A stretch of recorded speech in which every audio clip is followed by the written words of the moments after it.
So this is the agenda for today. We will go through all of them at at a pace that I want you all to be comfortable in. So before we dive deep, uh, the reason for this question was that I want to understand where you're coming from, right? So this will help me tailor today's content to address your specific concerns. And I want you to know that whatever your biggest fear is, I have seen it before. And more importantly, I've helped people overcome it. And the methodology that I use while training with InfoSec Train addresses each of these challenges systematically. And we'll be covering all of these areas today, but I'll pay special attention to the areas that most of you have, put down in the chat over here. What is the job market in 2025? The reality check is that these aren't just theoretical numbers. These are trends I'm seeing from a perspective of, consuming LinkedIn all night and sleeping all day. And while most of us go through job postings or posts, you know, I have been able to leverage a lot of automated tools that allows us to see what are those growth trends and how do they look like. Apart from the millions of unfilled positions globally, which is absolutely staggering, right? But here's what's really exciting. The DFIR specialists are seeing a 40% year-on-year growth ever since 2019, right? And in my past experiences and in my past employment, I've witnessed this transformation firsthand. So what I've witnessed is teams growing at an exponential rate and KRAs and KPIs moving and transitioning at a very, very fast pace. Threat hunters have become the most sought after specialty, with salaries jumping around 35% in just last year. And cloud forensics uh, is has been emerging since a while, but it is still a completely new niche with unlimited growth potential. And you know what this means for you, right? This massive talent shortage means that if you position yourself correctly, using the techniques that we'll discuss today, you're not just looking for a job. Employers are actively competing for you. Now that's awesome. But it also means you need to stand out in the right ways.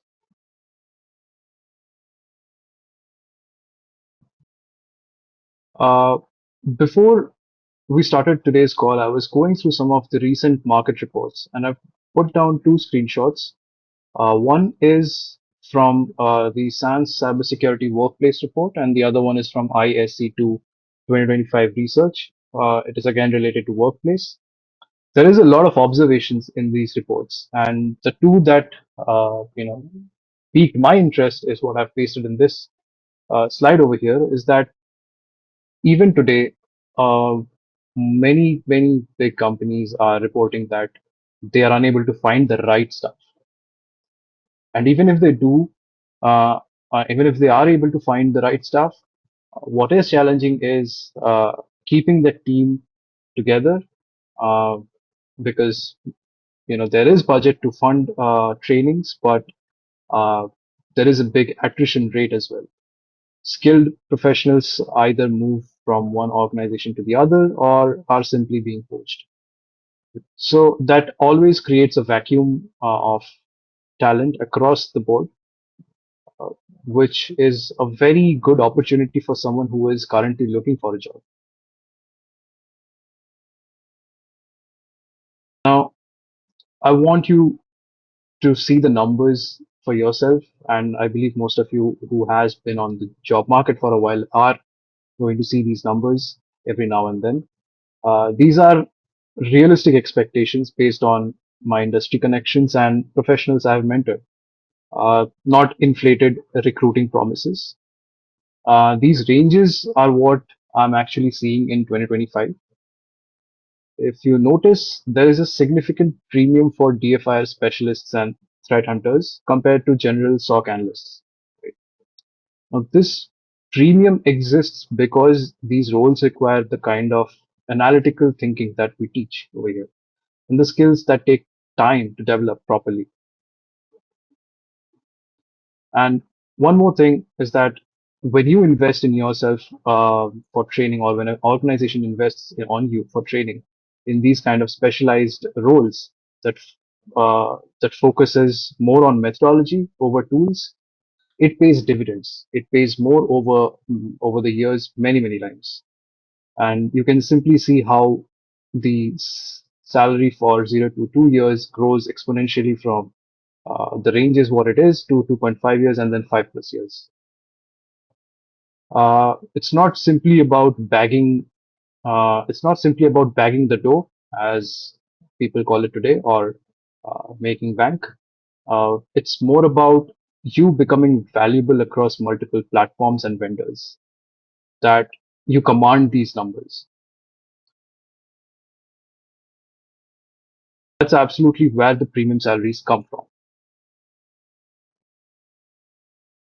Now, let's understand where opportunities exist in, because understanding where the opportunities exist is crucial for strategic career planning.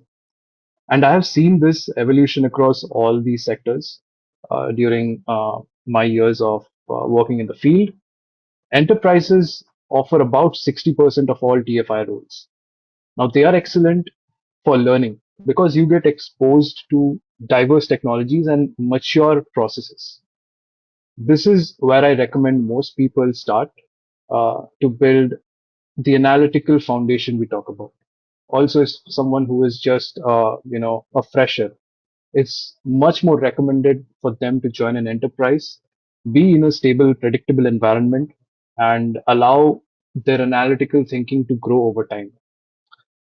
Because if you move towards the consulting firms, which represent around 25% of the roles, they also offer highest pay plus pay package. Also, they have rapid skill development because you work across so many different clients and customers that you need to skill up very rapidly. But you also need to be prepared for the high pressure environment and the ability to travel, which is very often common nowadays. And from my experience of consulting, I can say that government agencies provide stability and competitive benefits, but mostly these are contractual roles and also require a lot of clearance requirements, which can often be a barrier to a lot of people. Now it depends upon which country you're from. Each country has their own set of clearance requirements. There are certain verification with the law enforcement, police institutes, or some sort of examinations, including lie detector, and they all give you varied levels of clearance that allows you to work on projects. Uh, Regardless of what you choose, the analytical method uh, that we will discuss today, and we also teach in our course, applies everywhere. Right. Also, if you go to a startup, which is again a very small portion, probably 5 to 10% of where the jobs originate, but uh, startups offer equity potential or extreme growth in your salary as well as broad experience, but it comes with a higher risk of, let's say, job security. Right. But overall, that's the beauty of starting from wherever you can based on your personal experiences and your personal choices, and then tailor your path all across the board in order to get a taste. Either you get a taste for all the types of organizations that there are, and you are able to grow your skill, or you choose to stay in an environment that suits your work-life balance or suits your needs personally, but also allow you to thrive on your technical skills. Now notice here I've not mentioned any specific vendors. Right? This is going to be a common theme that we're not focusing on specific vendors or specific companies. Right? Now, how has this space evolved? Uh, Prior to 2016, like from 2010 till 2015, the security organization or the security division or the cybersecurity profession was very much evolving, and it was deeply integrated into system administration, network administration, or IT generic IT profiles. But slowly, people were emerging out with a lot of experiences. Uh, there were organizations focused on making signatures for antivirus products.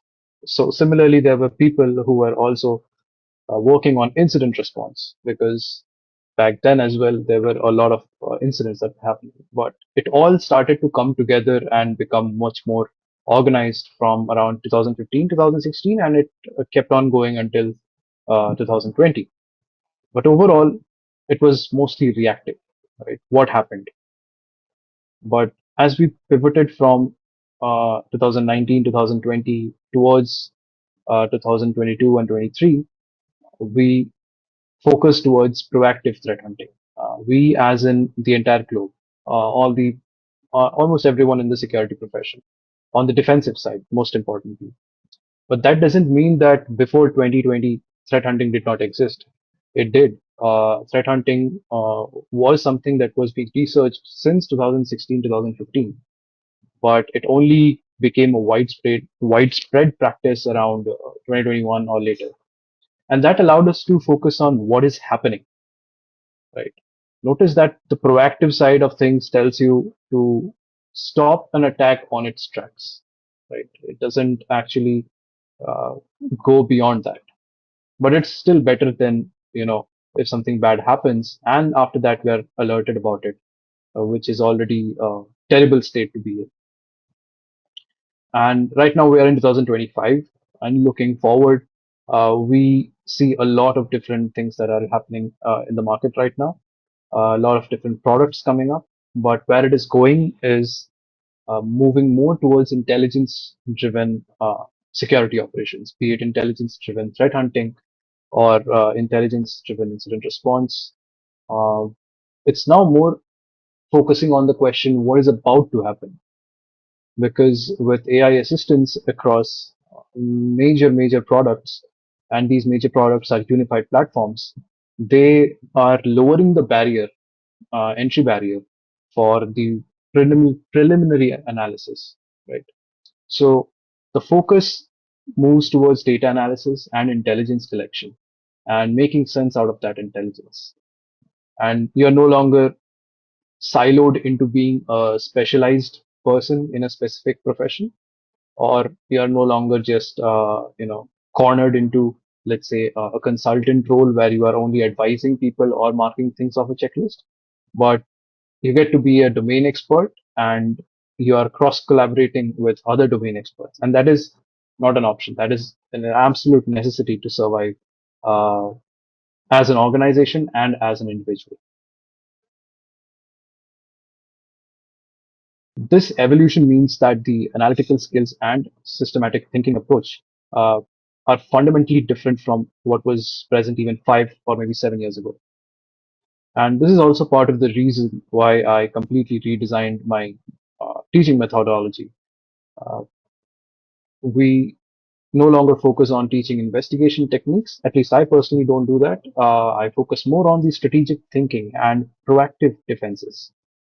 Now, the professionals who master this analytical approach become the leaders in our field. And that's what is needed. I mean, if you are passionate about this field, then I hope you would resonate with this statement that one day you would want to see yourself at a big conference speaking on a topic that you have researched on. And that's what makes it all fun. Now, let's break down the technical foundations every DFIR professional needs. Uh, and again, my key philosophy is going to be we're going to focus on understanding the why behind each of these things, not just how. For example, network analysis isn't just about clicking through WireShark, it's about understanding the principles of deep packet inspection, the fundamentals of protocol analysis, and recognizing what makes the patterns of a C2 communication, regardless of which tool you're using. Doesn't matter if it is a proprietary thing or you don't have experience in coding. From my experience, I have learned that malware analysis requires both static and dynamic analysis, plus behavioral analysis capabilities that are not just limited to one platform like Windows or Linux, but transfer across all the platforms, including cloud or Mac OS. And you just can't produce a report saying that, oh, I did a static analysis and this is what I found, and let's close the case. That's not going to cut it. And also, many individuals take help of automated sandbox capabilities for dynamic analysis and produce reports. Unfortunately, in critical cases, that is also not going to cut it. And that is where behavioral analysis comes into the picture. And people who truly understand reverse engineering fundamentals are going to stand apart in that area. Log analysis is becoming increasingly complex, mainly due to the fact that we have so many different log sources, so many new log sources, and we need to correlate across all of them and then find anomalies across. But if you take a step back from all of this, the analytical methodology still remains the same. It's consistent. Uh, Memory forensics is again absolutely essential for detecting advanced threats that leave minimal disk artifacts. Now, these aren't just buzzwords. These are the specific analytical competencies that interviewers will test.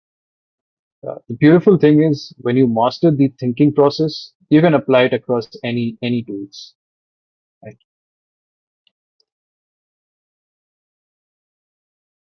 Now, let's focus a little bit on what's essential, what's advanced, and what's emerging.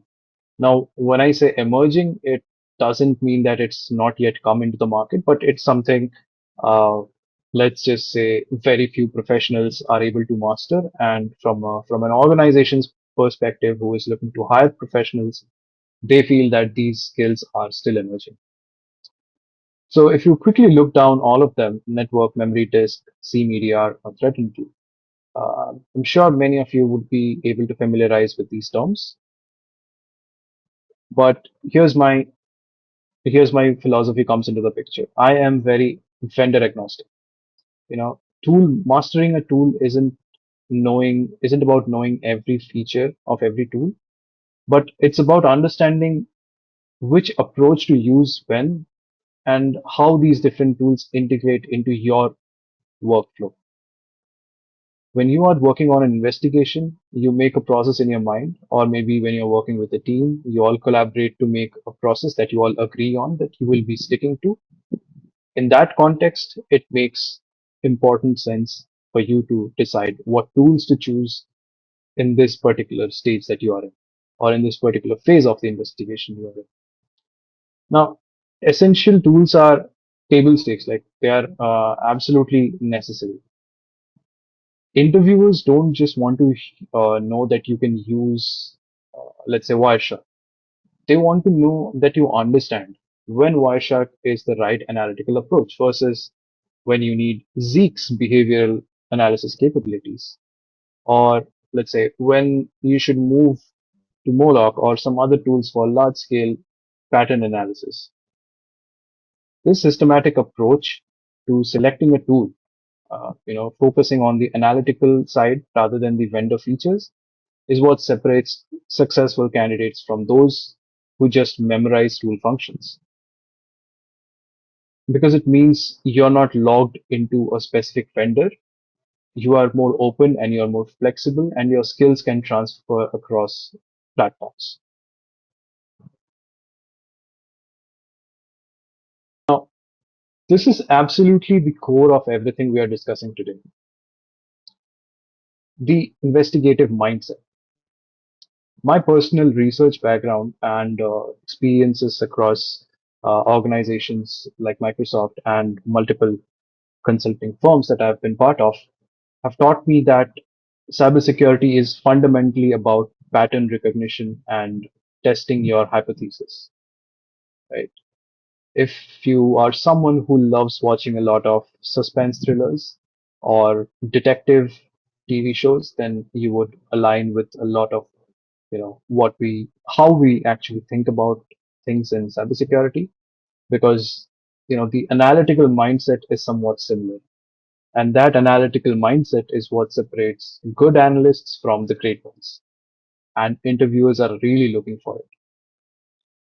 Interviewers up, want to see that you approach unknowns systematically, you know, because cybersecurity is never going to be about stability or everything being predictable, everything being a calm day. You come into the office, meet your friends, go for a cup of coffee. It's going to be chaos, and you don't know when it's going to be chaos.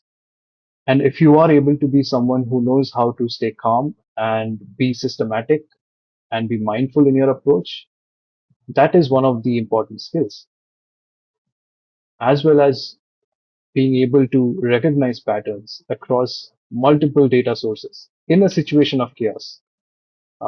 When your managers are panicking, when your team leads are pushing for, I think we should do this. Your teammates are fighting back on, no, let's focus on that. And then leadership or maybe customers are shouting on, we are at a mess, we are at a loss, you need to do something. It all boils down to the analyst that is patient, calm, and collected, and is taking the time in testing the things they have thought about, the hypothesis they have built, the patterns they have recognized, and taking into consideration every single thing rather than jumping into conclusions. And you know what's beautiful about this approach? It's, again, vendor agnostic.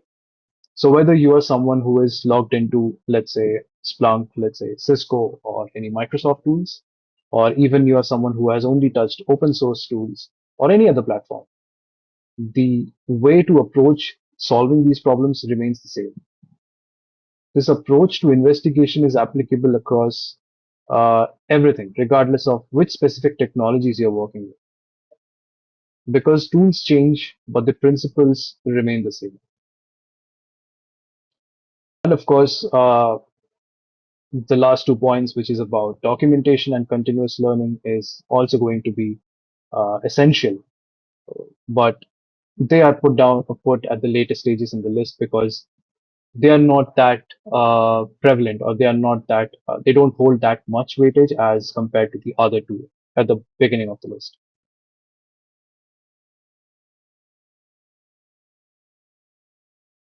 So now this is where we discuss about the last 2 points from the previous slide, is the human factor, because at the end of the day, we are human and we have our own set of soft skills. Imagine there are 100 people with the same level of technical capacity and skill set as you, who was applying for a job or who has entered into a competition or multiple rounds for a job interview. What sets you apart? These would be some of the things. Communication, which is absolutely critical. Because you're only good as your incident reports and your ability to explain complex technical concepts to non-technical stakeholders.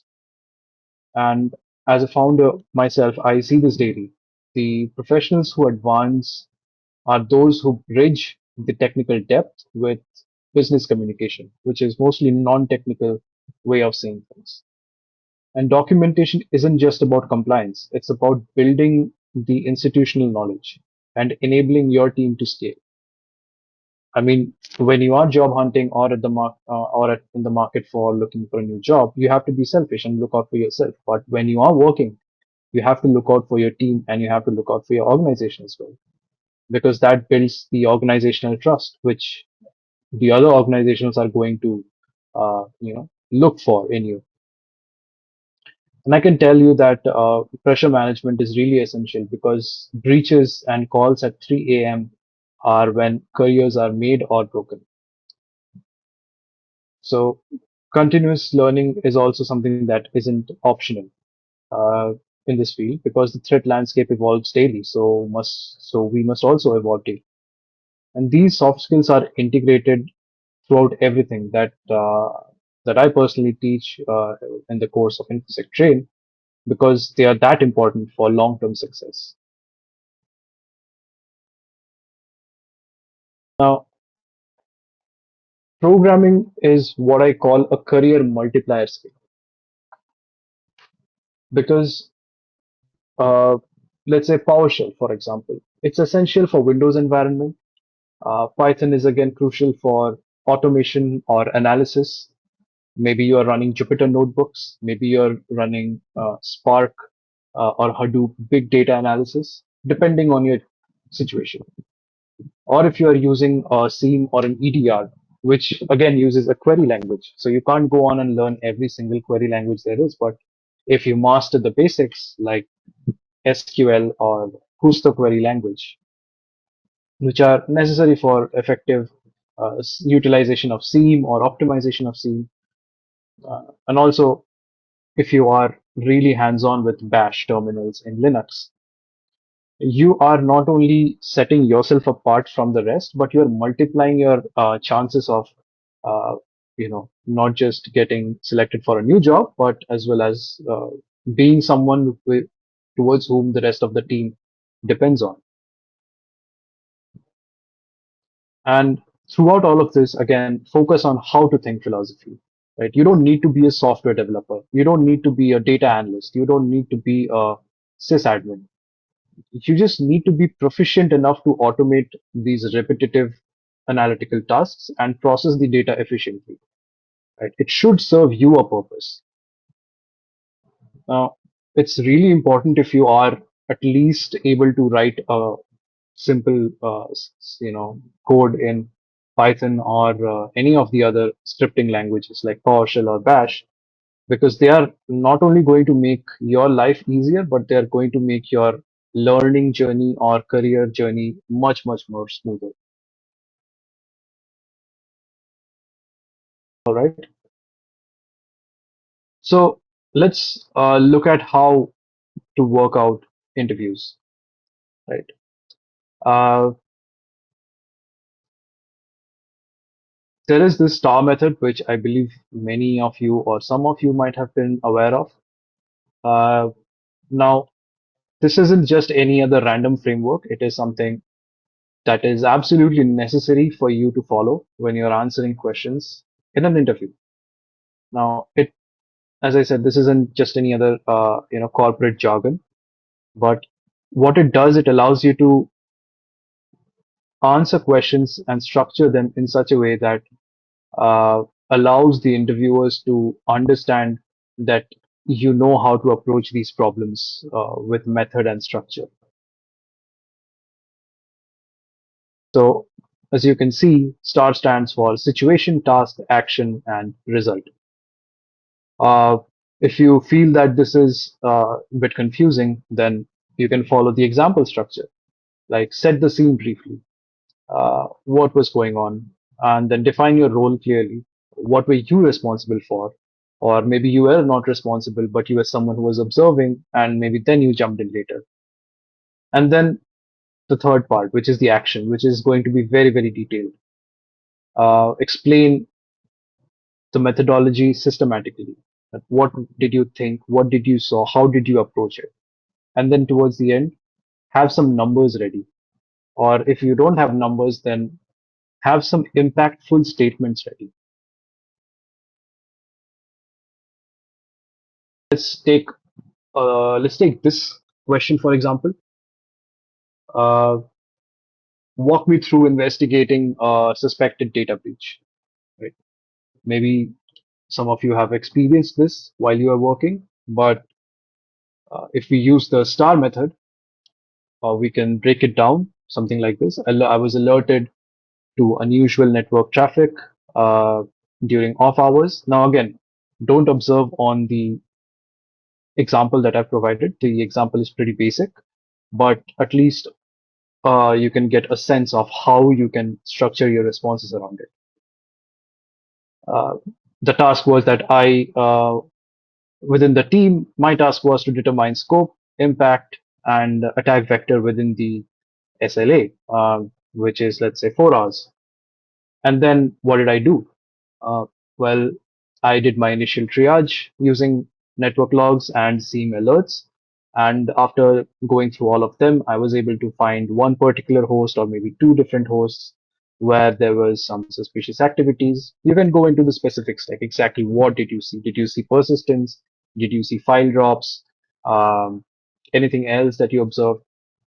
Maybe you did a little bit of uh, forensic as well. So you did memory analysis. You took image of that system and did some digital forensics in order to identify uh, file-less persistence, and maybe you had to actually capture the entire disk image and do a full-on deep dive.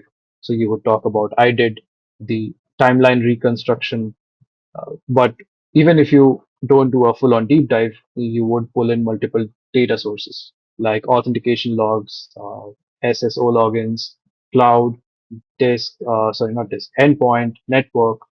So you would say that I did a timeline reconstruction across multiple data sources, and I found what are the MITRE attack TTP IDs. So, and I was able to list down that these were the IDs. And then you can say that these were the specific IDs. And based on these group or collection of TTPs, we were able to determine that this could be this particular threat group.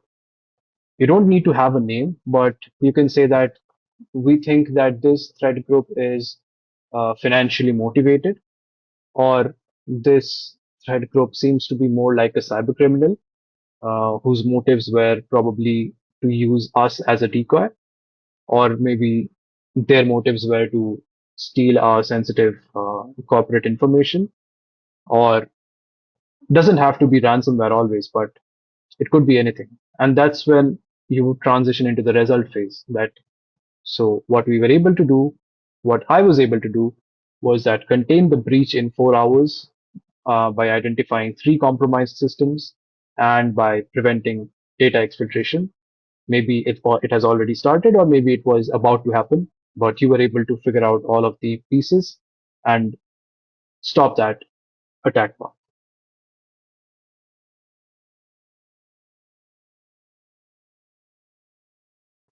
Another question that you might face is something like, how would you detect lateral movement in a network?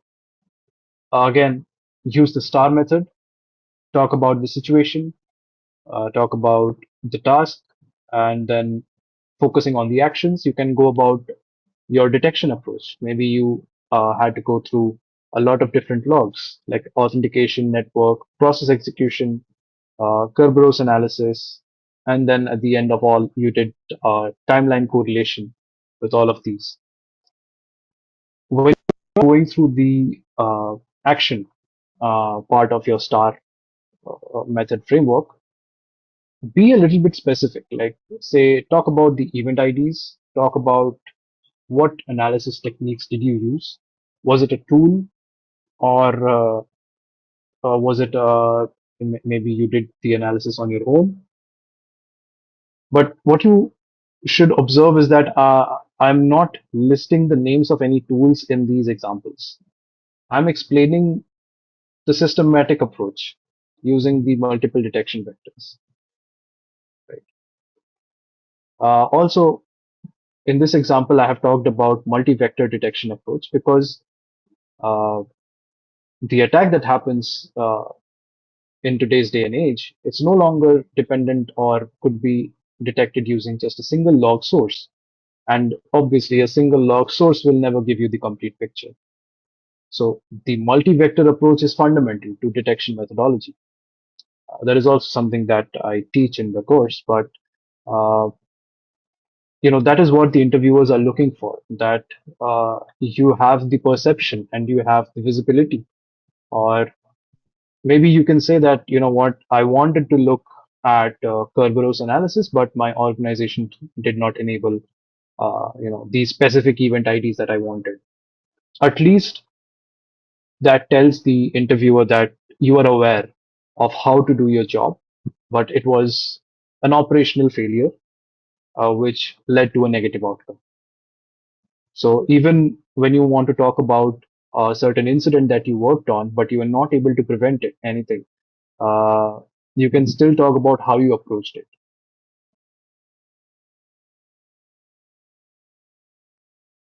And this is a very, very beautiful question that a lot of people ask, and even I love to ask as well as I love to answer this back in the day.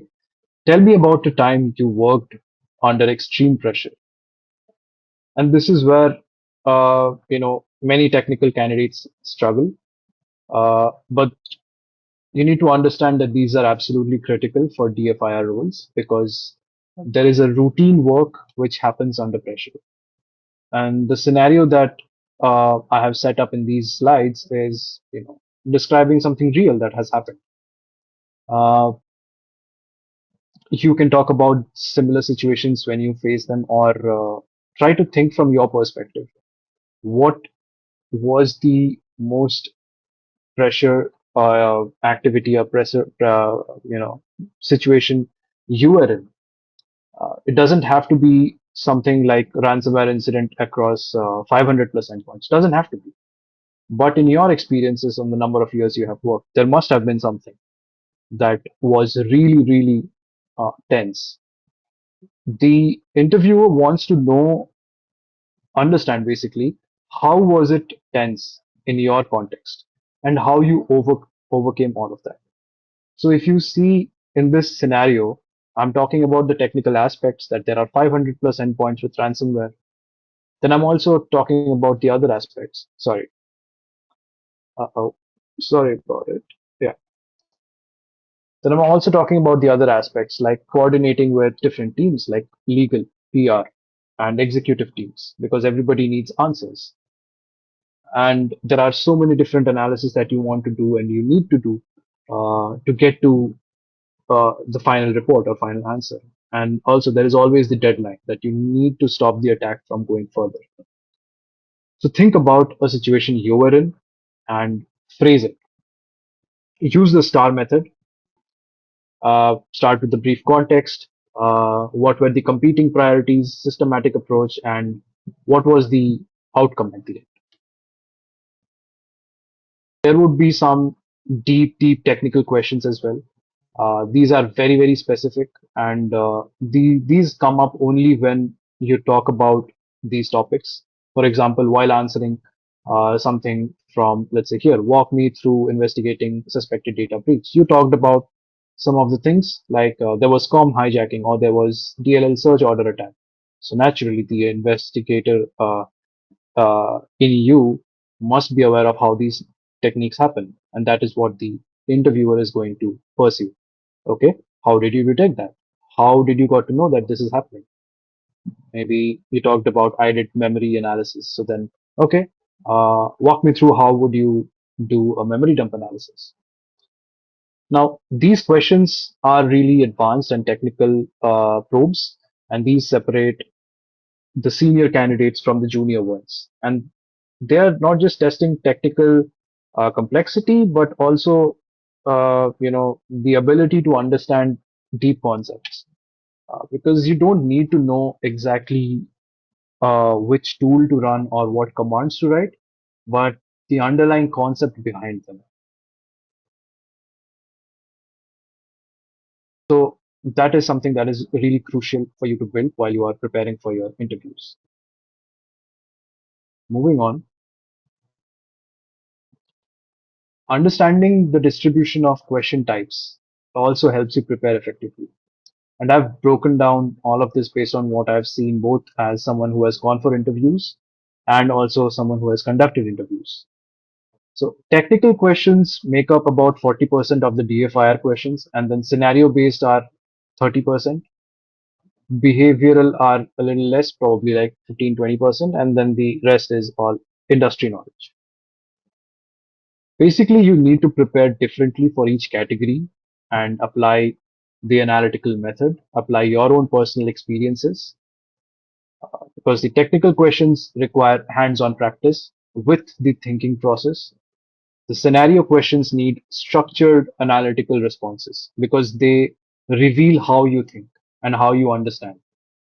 The behavioral questions need specific examples because they demonstrate your ability to perform under pressure. They also demonstrate how you communicate and how you work within a team.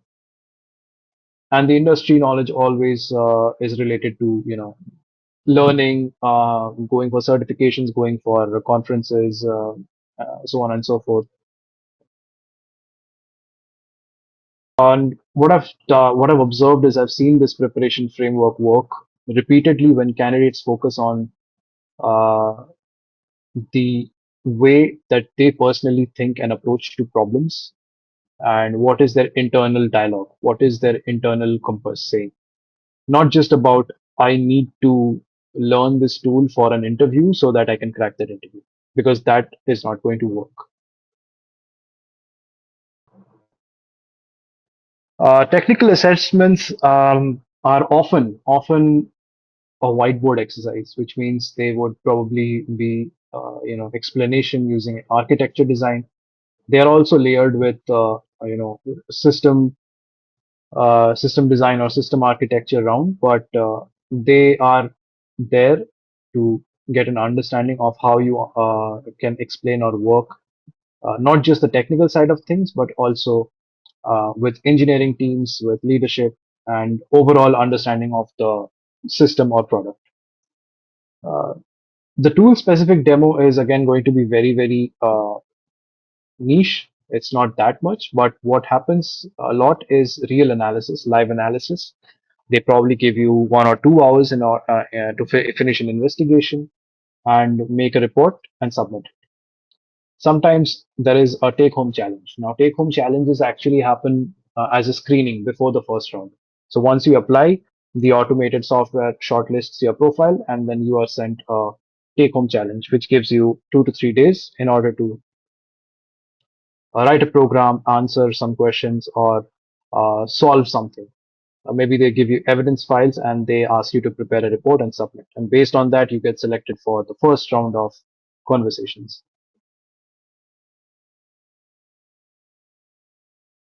Uh, Practical investigations.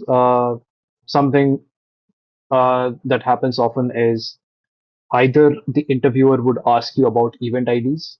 If you are someone who has focused a lot on Windows, Windows incident response, and Windows DFIR, you would be asked a lot about event IDs. Maybe you would also be shared screenshots or shared, uh, scenarios such as this, and they would ask you a whole lot of questions depending on this. Right? So this Windows 4648 shows explicit credential use. Someone is authenticating with credentials that aren't their normal account. So if we apply the systematic thinking, we first should establish the context, which is the activity is happening at morning 2:30 after midnight, which is unusual for business environments. The next anomaly is the process is run as, which could indicate lateral movement or privilege escalation attempts.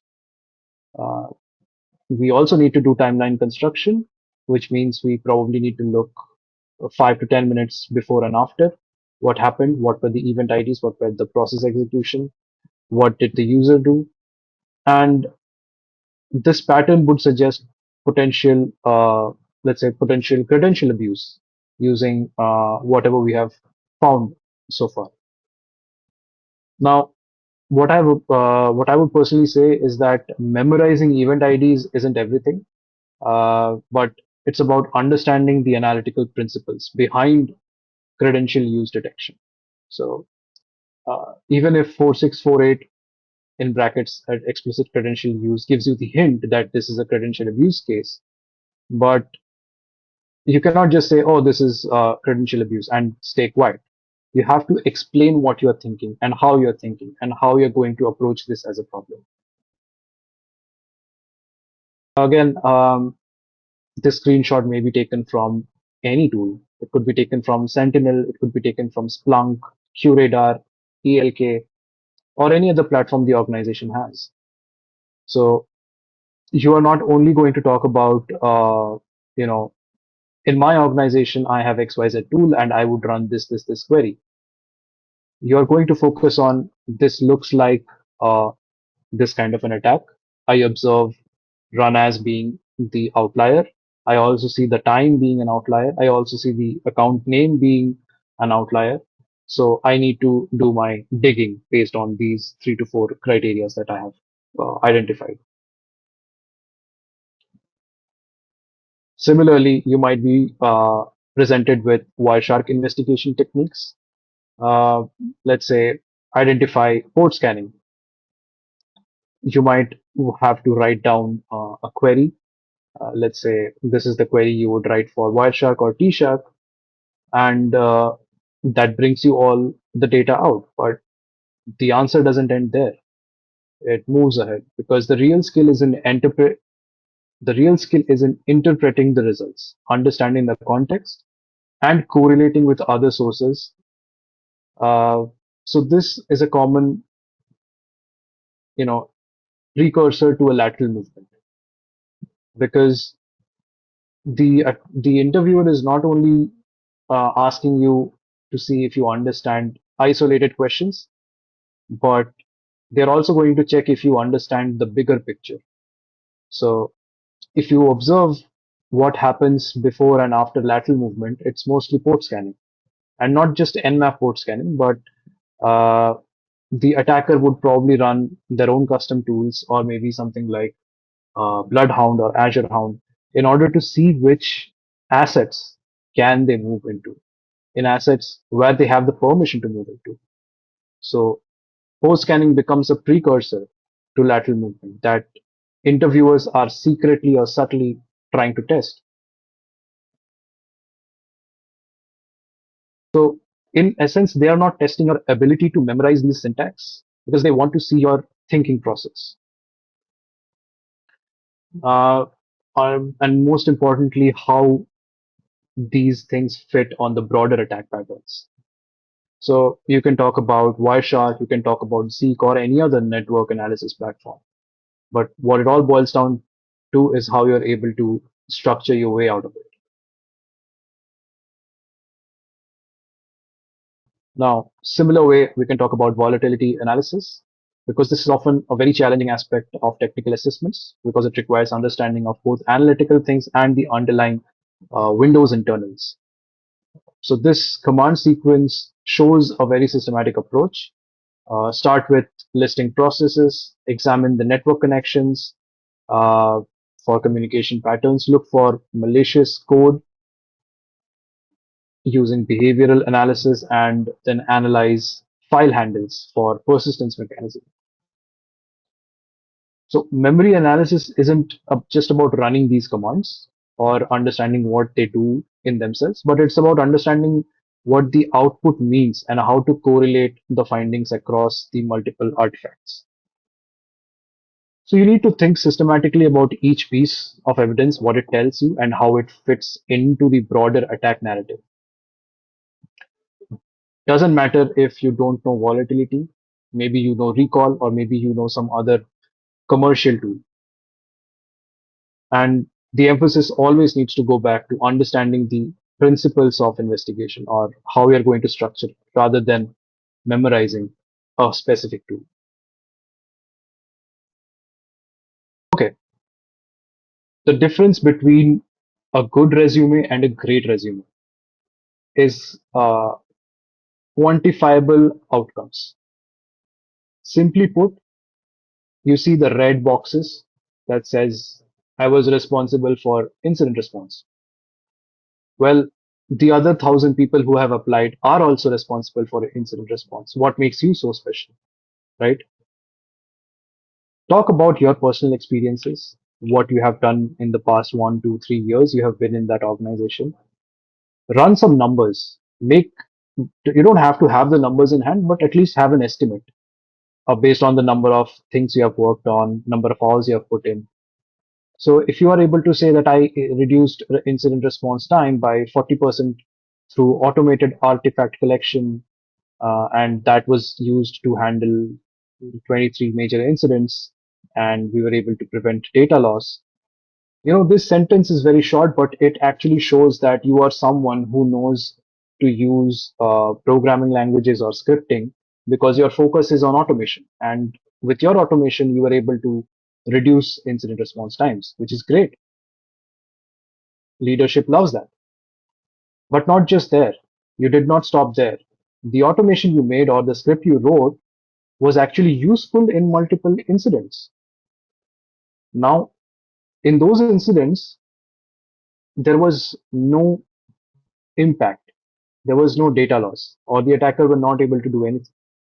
Well, there could be many factors involved, but at least the fact that your automation played a role helps in this case. Similarly, if you see the other two examples in the slide, doing something and then observing how it impacts things on a rolling basis, like uh, implementing a detection pipeline, and then it works to process 10 terabytes of logs daily. Down the line, what happens? It reduces false positive rate by XYZ%, but it also keeps on maintaining the detection accuracy. So these kinds of sentences, when you write, they should be as realistic as possible because this is what sets you apart and your resume apart from the rest.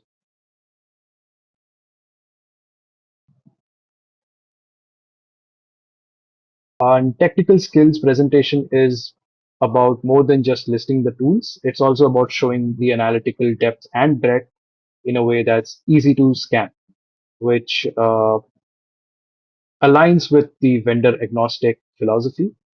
Notice how I have organized the skills by analytical category rather than just throwing the names of tools randomly. So this organization shows systematic thinking. The project portfolio section is also absolutely crucial because it demonstrates practical application. Let's say you did a home lab simulation.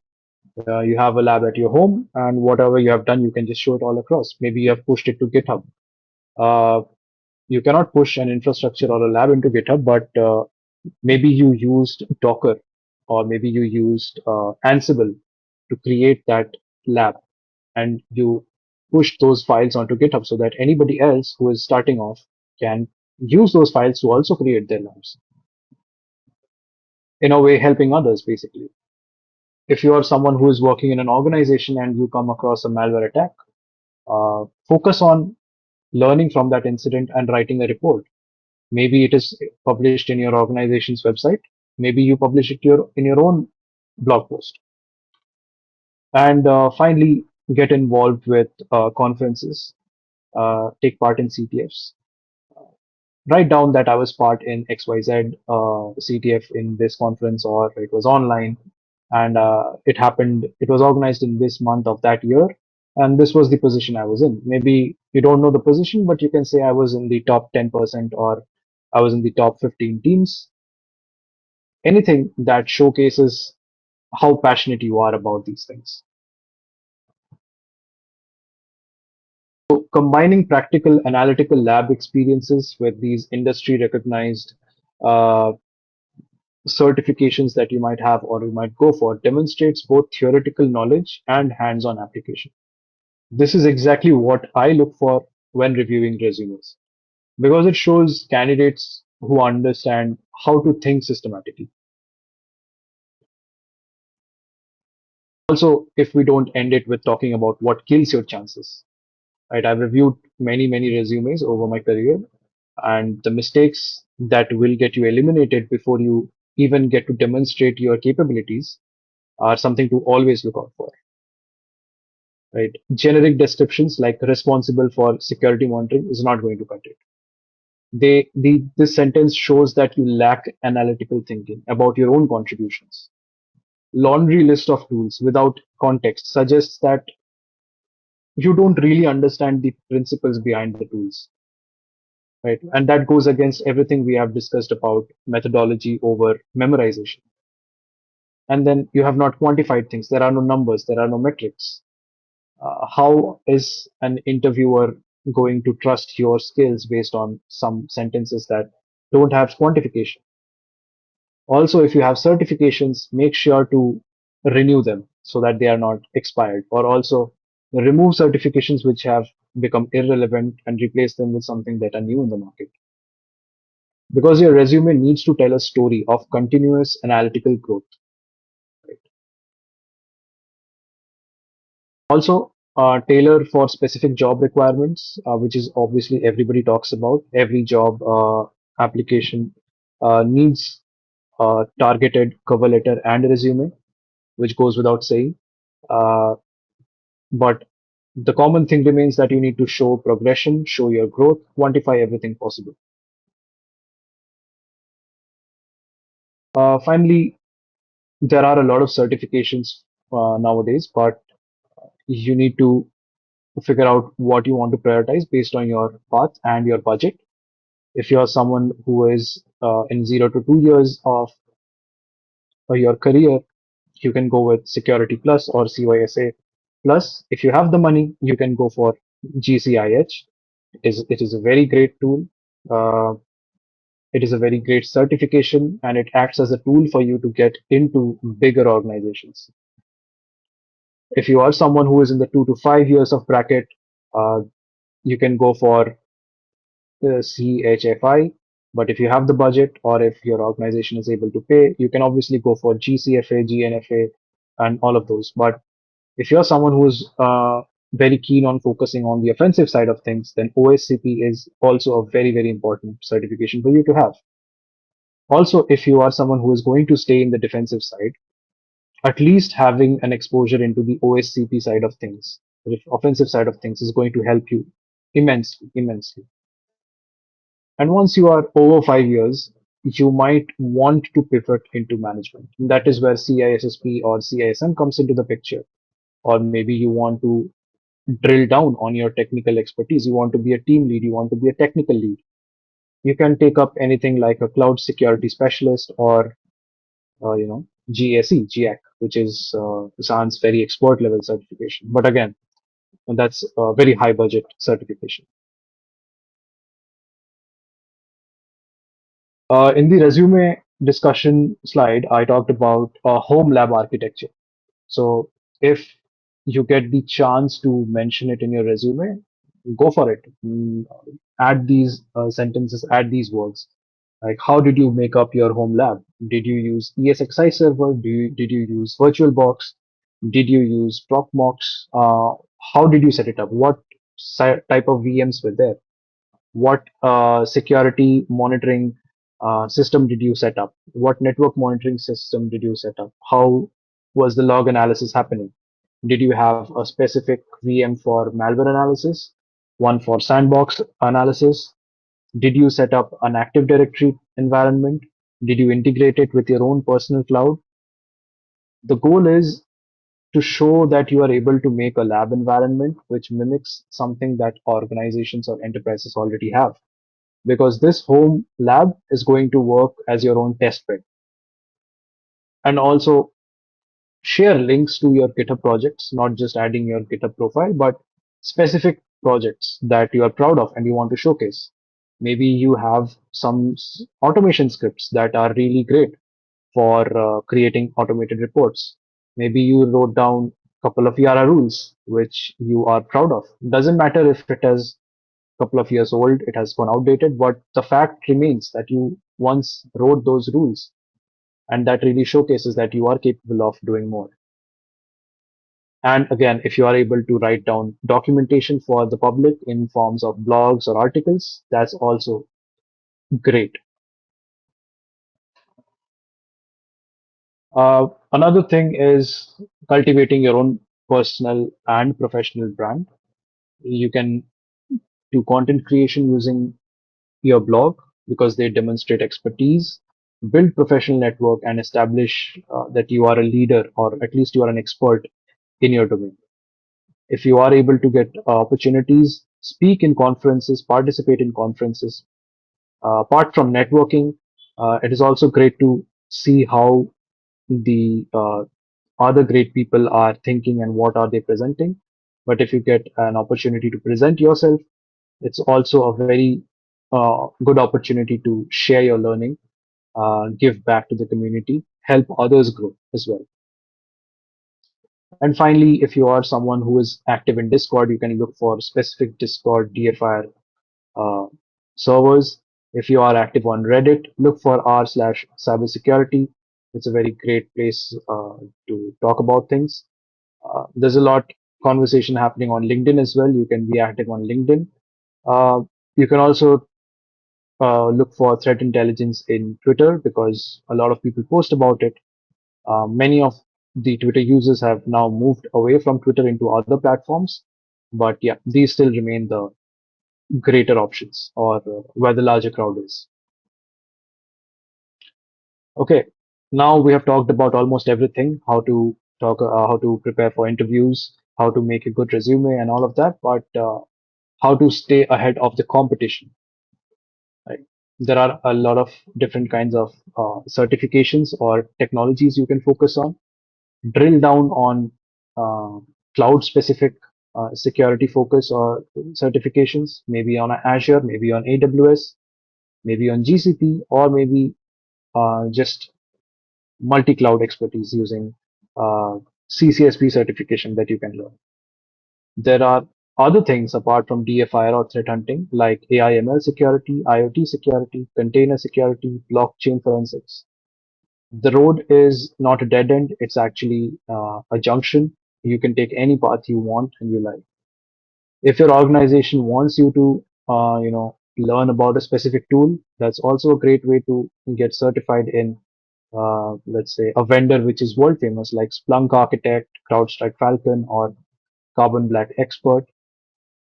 Again, I'm not really keen on learning vendor specific things, but these are something that add value at the tail end of things. All right.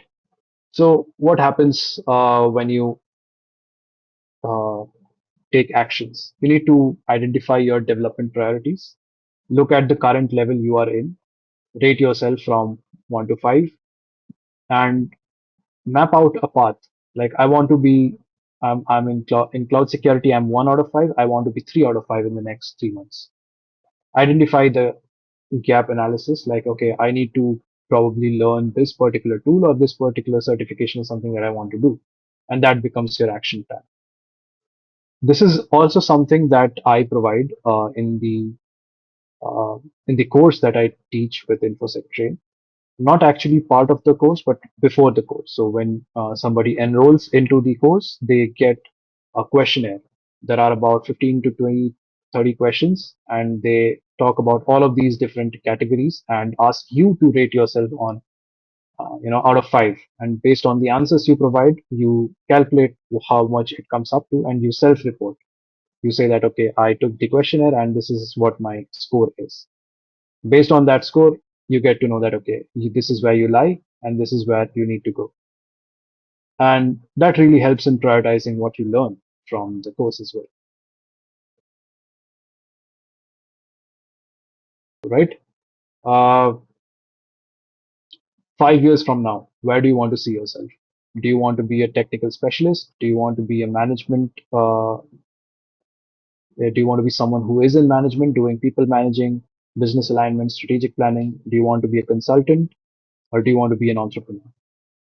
Again, whatever path you choose, they have a corresponding success metrics. If you want to be on the technical side, you need to focus on conferences, publications, uh, contributions. If you want to be in the management, you need to focus more on business impact, responsibilities, managing things. If you want to be a consultant, you need to focus on satisfaction of the client, relationship with the client, helping in revenue generation, and getting recognized in the market. And if you want to be someone in the consultant or co-founder or entrepreneurship track, you need to focus on, influencing the industry, market disruption, or company valuation. Regardless of any of them, I wish you luck.